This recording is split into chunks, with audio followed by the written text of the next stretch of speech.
10th standard economics first unit gross domestic product and its growth introduction. இதில் நம்ம 1 mark கொஸ்டினை இந்த வீடியோவில் பார்க்கலாம்.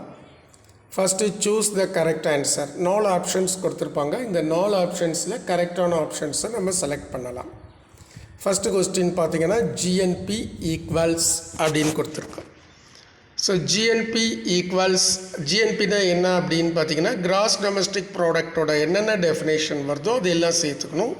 ப்ளஸ் வெளிநாட்டில் நம்ம வரக்கூடிய வருமானம் இதை சேர்த்தாக்கா ஜிஎன்பி. இப்போ இதை நம்ம எழுதணும். ஆப்ஷன் ஏ பார்த்தீங்கன்னா என்என்பின்னு வந்திருக்கு. அட்ஜஸ்டட் ஃபார் இன்ஃப்ளேஷன் வராது. ஜிடிபி அட்ஜஸ்டட் ஃபார் இன்ஃப்ளேஷன் வராது.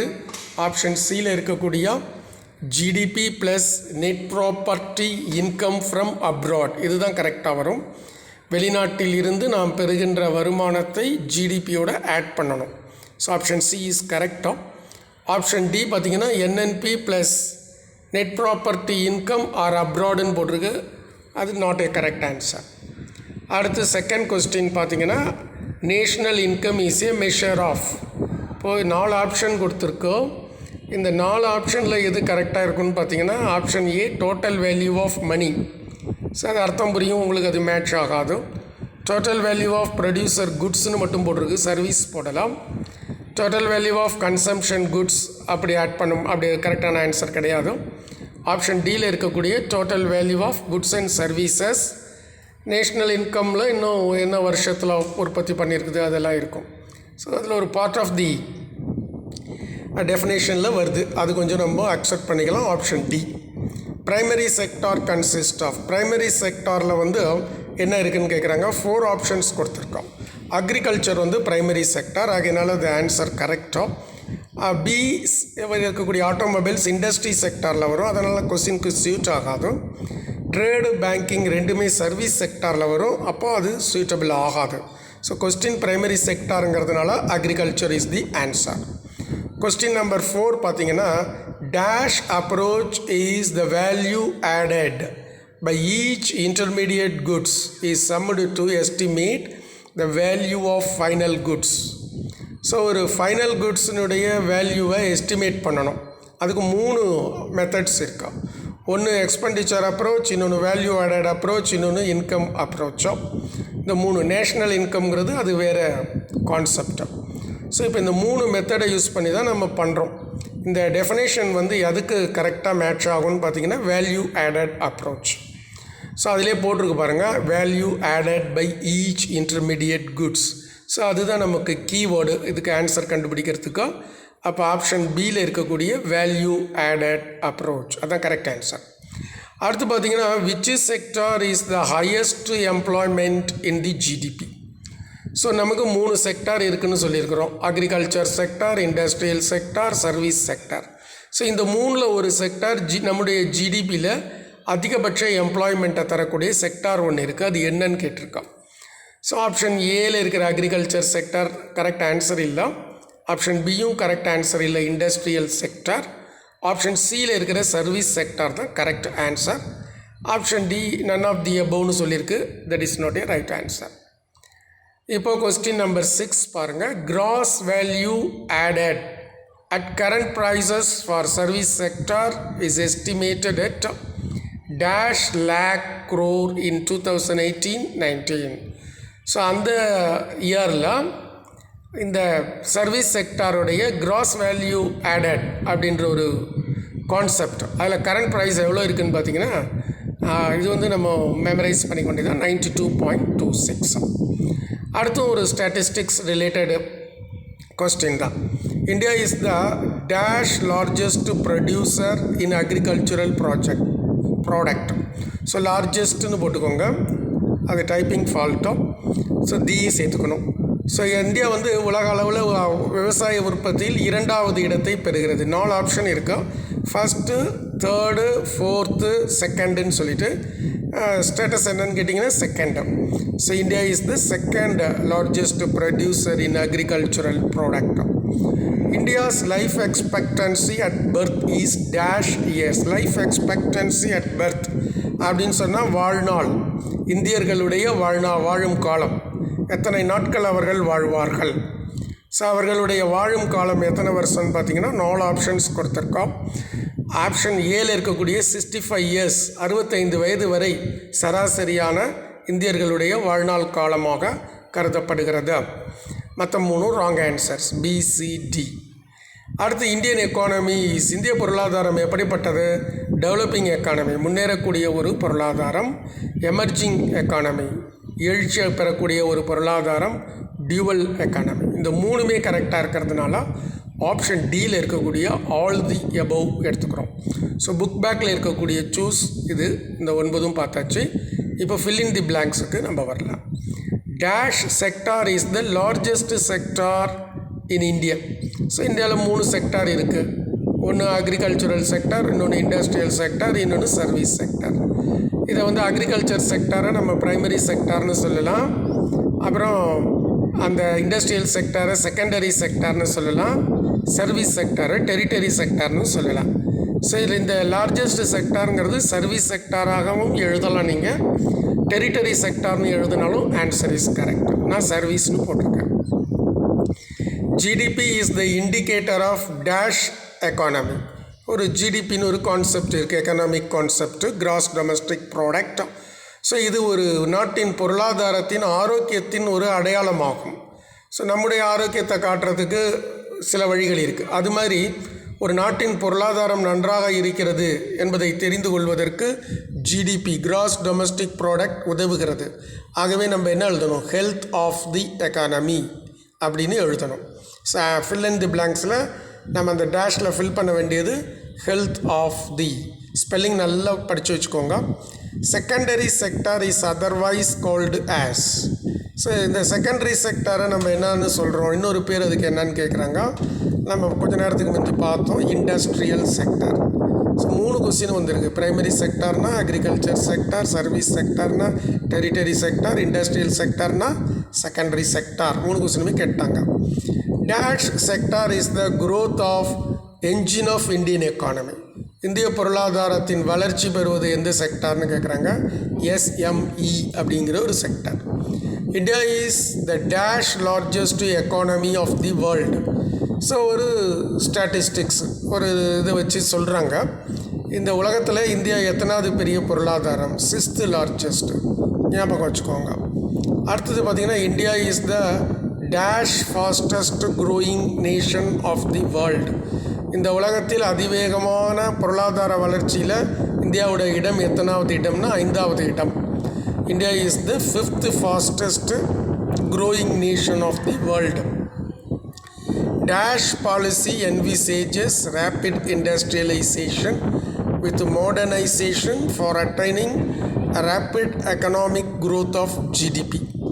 So economic growth of GDP, ஒரு நாட்டினுடைய உள்நாட்டு மொத்த உற்பத்தி. ஸோ அதனை அதை வேகமாக அடைய வேண்டும் என்றால் தொழிற்சாலைகள் வேகமாக முன்னேற்றப்பட வேண்டும், நவீனப்படுத்தப்பட வேண்டும். அதற்கு கொள்கை எந்த கொள்கையாக இருக்குன்னா அதை கொஸ்டின்லேருந்தே நம்ம ஆன்சர் கண்டுபிடிக்கலாம். ஸோ தொழிற்சாலை முன்னேற்றப்படணும்னா பாலிசி, தொழிற்சாலைகள் தொடர்ந்துப்பா பாலிசியாக இருக்கணும். அப்போ இண்டஸ்ட்ரியல் அப்படிங்கிறது ஆன்சர். எல்லாத்துக்கும் நீங்கள் ஸ்பெல்லிங் படித்து வச்சுக்கோங்க. அடுத்த ஒரு கொஸ்டின் பார்த்தீங்கன்னா choose the correct statement. So ஒரு ஸ்டேட்மெண்ட் கொடுத்துருக்குறாங்க, ரிலேட்டடாக 4 ரீசன்ஸ் கொடுத்துருக்குறாங்க. ஸோ நம்ம ரீசன்ஸை செலக்ட் பண்ணணும். The rate of saving is low in India for the following reason. So நம்ம நாட்டில் சேமிப்பு விகிதாச்சாரம் குறைவாக இருக்கிறது. என்ன காரணம்னு 4 காரணம் சொல்லியிருக்கிறாங்க. அதில் கரெக்டான காரணத்தை மட்டும் நம்ம எடுத்துக்கலாம். Low per capita income. So ஒரு தலை வருமானம். உங்களுக்கு பர் கேபிட்டா இன்கம்னா நம்ம நாட்டினுடைய மொத்த வருமானத்தை மொத்த பாப்புலேஷனால் டிவைட் பண்ணணும். அப்படி டிவைட் பண்ணோம்னா பர் கேபிட்டா இன்கம் கிடைக்கும். அது குறைவாக இருப்பது தான் சேவிங்ஸ் குறைவாக இருப்பதற்கான காரணம். சரி, poor performance and less contribution of public sector. So பொதுத்துறை நிறுவனங்களுடைய செயல்பாடுகள் அவ்வளவு திருப்தியாக இல்லை, அவர்களுடைய பங்களிப்பு குறைவாக இருக்கிறதுன்னு சொல்கிறாங்க. இது ஏற்றுக்கொள்ள முடியாது. அடுத்தது poor contribution of household sector. So இந்த வீட்டு சம்மந்தப்பட்ட விஷயங்களில் உள்ள செக்டாருடைய கான்ட்ரிபியூஷன் புவராக இருக்கு. கரெக்டாக சரி. Savings potential of the rural sector not tapped fully. So கிராமப்புறங்களில் இருக்கின்ற அந்த சேமிப்பு சக்தி முழுமையாக இல்லை, அதையும் ஏற்றுக்கொள்ளலாம். அப்போது first Roman letter, third Roman letter, fourth Roman லெட்டரை நம்ம கரெக்ட் ஆன்சராக சூஸ் பண்ணலாம். அது ஆப்ஷன் டியில் இருக்குது. So that is the right answer. Match the following அநேகமாக நம்ம எக்ஸாமினேஷனில் சில நேரம் இருக்கலாம், சில நேரம் இல்லாமல் இருக்கலாம். ஏன்னா ஒரு சில கொஸ்டின் பேப்பர்ஸில் இருக்க, ஒரு சில கொஸ்டின் பேப்பர்ஸில் இல்லை, புக்லேயும் இல்லைன்னு தான் நினைக்கிறோம். இருந்தாலும் இது திடீர்னு ஒரு 1 மார்க்கில் கேட்டாங்கன்னா இது ஹெல்ப்ஃபுல்லாக இருக்கும். அதுக்காக நான் உங்களுக்கு சொல்லித்தரேன், தெரிஞ்சு வச்சுக்கோங்க. ஸோ இப்போ நம்ம ஒரு காலம் லெஃப்ட் சைடில் இருக்கிற காலம் பார்க்கலாம். அது கொஸ்டின்ஸும் எலக்ட்ரிசிட்டி ஆர், இந்த இடத்துல இந்தமாரி ஸ்லாஷ் போட்டிருக்கிறத நம்ம ஆர்னு எடுத்துக்கணும். கேஸ் அண்டு வாட்டர், சரியா, இது உனக்கு தெரியும். ப்ரைஸ் பாலிசி அதுவும் தெரியும். ஜிஎஸ்டி அது என்னன்னு பார்க்கலாம். பர் கேபிட்டா இன்கம் நீங்கள் படிச்சிருக்கிறீங்க டெஃபினேஷனில். நம்ம அந்த புக்கை தெளிவாக தெரிஞ்சிருக்கிறோமான்னு செக் பண்ணுறதுக்கு தான் இந்த மாதிரி 1 மார்க் கொஸ்டின்ஸ் கேட்குறாங்க. அடுத்து ஒரு ஈக்குவேஷன் கொடுத்துருக்கு. C+I+G+X-M. சி அப்படின்னா கன்சம்ஷன், ஐ அப்படின்னா இன்வெஸ்ட்மெண்ட், ஜி அப்படின்னா கவர்மெண்ட் எக்ஸ்பெண்டிச்சர், எக்ஸ்னா எக்ஸ்போர்ட்டோ, எம்முன்னா இம்போர்ட்டோ. இப்போ எலக்ட்ரிசிட்டி வந்து இண்டஸ்ட்ரி செக்டாரில் வரும். ஸோ எலக்ட்ரிசிட்டி வந்து இண்டஸ்ட்ரி செக்டார் 3ஆவதில் இருக்குது. ப்ரைஸ் பாலிசி அக்ரிகல்ச்சரில் வரும் 4ஆவது. ஜிஎஸ்டி குட்ஸ் சர்வீஸ் டேக்ஸ் கரெக்டாக 5ஆவதில் இருக்குது பார், tax on goods and service. Per capita இன்கம்ங்கிறது ஒரு equation, national income divided by population. அடுத்து பார்த்திங்கன்னா இந்த C+I+G+X-M அந்த ஈக்குவேஷன் கிராஸ் டொமஸ்டிக் ப்ராடக்ட்டுக்கானது. ஸோ இப்போ நம்ம இந்த மேட்ச் ஃபாலோயிங் முடிச்சிட்டோம். சில நேரங்களில் புக்கு உள்ளேருந்து கேட்பாங்க. ஸோ கேட்பார்கள் என்று நம்பி இந்த மாதிரி ஒரு அடிஷ்னல் கொஸ்டின்ஸ் உங்களுக்கு கொடுத்துருக்குறேன். இதை பார்த்துக்கோங்க. சம்டைம்ஸ் கேட்டாங்கன்னா இது யூஸ்ஃபுல்லாக இருக்கும். ஃபஸ்ட்டு கொஸ்டின் பாருங்கள். த goods which are to be paid, which are to pay or to be paid or dash items. So goods நம்ம காசு கொடுத்து வாங்குகிறோம். ஒரு ஃபேன் இருக்குது, அந்த ஃபேனை நம்ம காசு கொடுத்து தான் வாங்குகிறோம். ஸோ அதனால் அது குட்ஸு, அதை நம்ம தொட்டு பார்க்க முடியும். ஸோ டேஞ்சியபிளுக்கு என்ன அர்த்தம்னா தொட்டு உணரக்கூடியன்னு அர்த்தம். ஸோ மற்ற 3 ஆப்ஷன்ஸும் பார்த்திங்கன்னா அன்சீன், இன்விசிபிள், இன்டான்ஜியபிள், 3த்துக்கும் ஒரே அர்த்தம் தான், பார்க்க முடியாது. ஆனால் குட்ஸை நம்ம பார்க்கலாம். ஆகையினால economist call the goods as tangible. இப்படி அதாவது எக்கனாமிக்ஸ் எப்படி அழைக்கிறார்கள், goods a tangible item. Economist call goods as tangible item. அடுத்து சர்வீஸ் கொடுத்துருக்கோம். Service are the activities. சர்வீஸ்னால் ஆக்டிவிட்டீஸ், செயல்பாடுகள். அது நம்மளால் பார்க்க முடியுமா, பார்க்க முடியாது. ஒரு காஃபி ப்ரிப்பேர் பண்ணுறாங்க, காஃபி ப்ரிப்பேர் பண்ணுற அந்த மெட்டீரியல் நமக்கு தெரியும், ஆனால் அவங்க செய்கிற செயலை நம்மால் பார்க்க முடியாது, தொட்டு உணர முடியாது. ஆகையினால சர்வீஸ் செக்டார்ஸ் அதை வந்து இன்டான்ஜியபிள் அப்படின்னு சொல்லணும்.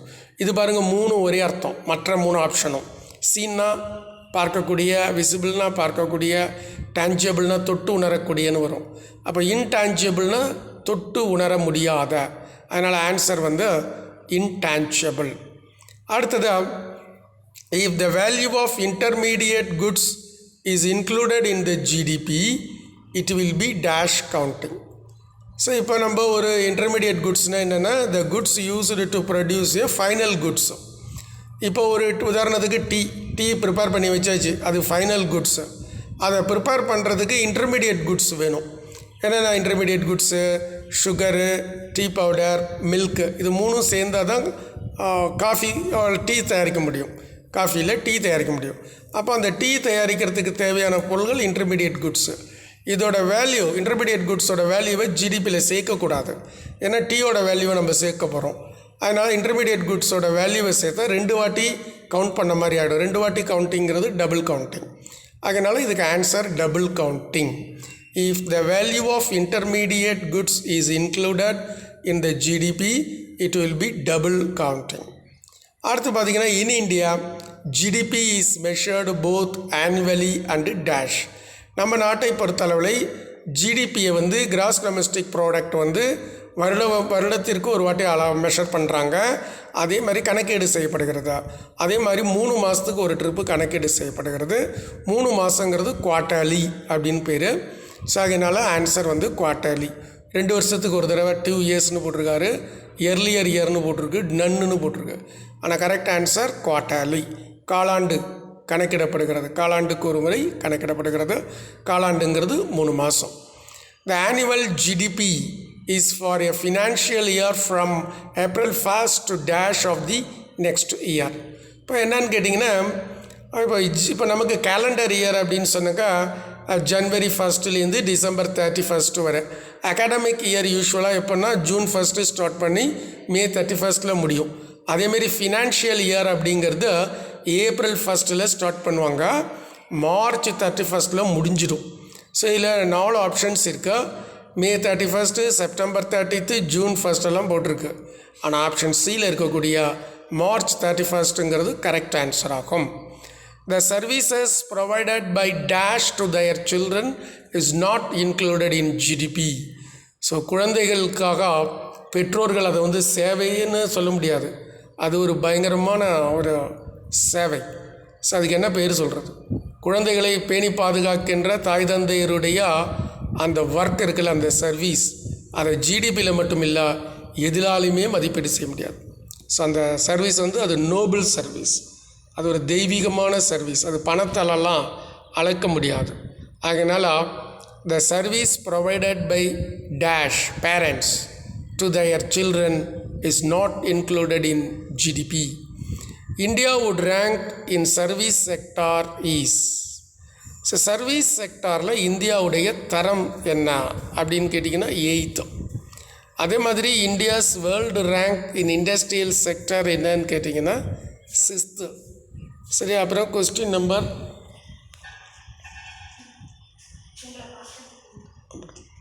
5 dash is a apt tool to measure the real development in an economy. So ஒரு ரியல் டெவலப்மெண்ட்டை ஒரு பொருளாதாரத்தில் பார்க்குறதுக்கு இதுதான் ரொம்ப முக்கியம்னு சொல்கிறாங்க. அது ஹியூமன் டெவலப்மெண்ட் இண்டெக்ஸும். சரியா, there are dash million Indians under the age of 35 and demography looks good for Indian growth. So 35 வயதுக்கு உள்ள மனிதர்கள் அவங்க நிறைய வேலை செய்வாங்க. அதனால் நம்மளோட டெமோகிராஃபி அப்படின்னு சொன்னால் இந்த subject related to population study, அது நல்லது இந்தியாவோட க்ரோத்துக்குங்குது. அதோட எண்ணிக்கை 700 மில்லியன். அடுத்து பார்த்திங்கன்னா, the rapid emergence of dash as a hub is an example for global software business. So software பிஸ்னஸில் இந்தியாவில் இருக்கிற பெரிய ஊர் எது அப்படின்னு கேட்டிங்கன்னா Bengaluru. So India climbed to 1 spot to dash out of 189 countries in the human development. So மனித முன்னேற்றத்தில் நம்ம நாடு மொத்தம் 189 நாடுகளை வச்சு கணக்கெடுக்கிறாங்க. அதில் 130. Human development ranking was released by மனிதவள முன்னேற்றம் எந்த அமைப்பு வெளியிடுகிறது அப்படின்னு பார்த்தீங்கன்னா UNDP, United Nations Development Programme. So question number 14 பார்த்தீங்கன்னாக்கா, dash coined the term gross national happiness during an interview by British journalist for the economics. gross national happiness அப்படின்னு சொல்லிட்டு ஒரு கான்செப்ட் இருக்கோ, அந்த கான்செப்டை உருவாக்குறது கிங் ஆஃப் பூட்டான்.